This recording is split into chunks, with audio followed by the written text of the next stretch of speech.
గోతులు తవ్వి మనసును అపవిత్రం చేసుకొని, మైండ్ను మాలిన్యం చేసుకొని చాలా మంది రకరకాలుగా మారుతూ ఉన్నారు.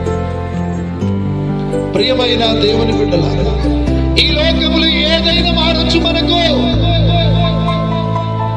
దేవుడు నిన్ను పిలిచినప్పుడు, దేవుని నువ్వు నమ్ముకున్నప్పుడు మారిన ఈ హృదయం, ఈ మనసు, ఈ గుణము చెక్కు చెదరొద్దు. మీకు అర్థమైతే చెప్పాలి. చెక్కు చెదరు. హల్లెలూయా. యేసు నామానికి మహిమ కలుగును. ఈ సిలువ శిక్షిస్తుందా? నీ అతిక్రమం, నీ పాపముల కొరకు రక్తం కారింది, నీ అతిక్రమముల కొరకు గాయపరచబడ్డాడు. నిన్ను బ్రతికించాలని ఆయన చనిపోయాడు. ఈ రోజున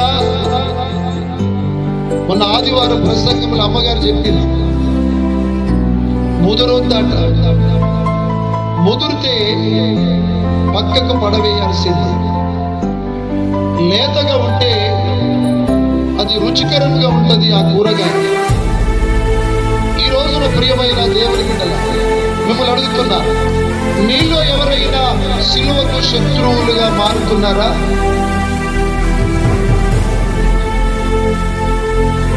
ఎవరు మారడం? ఎందుకంటే ఆయన సిలువ విలువ ఏందో ఈ రోజు వింటున్నాం.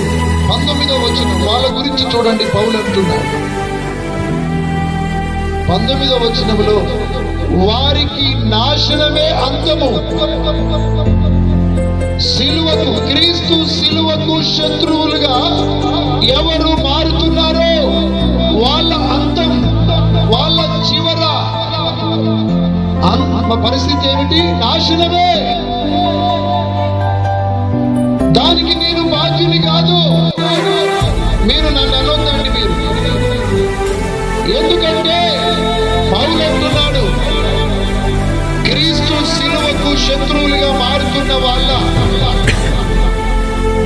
ఆఖరికి వాళ్ళ బ్రతుకు చివరికి నాశనము అని చెప్తున్నాడు ఇక్కడ.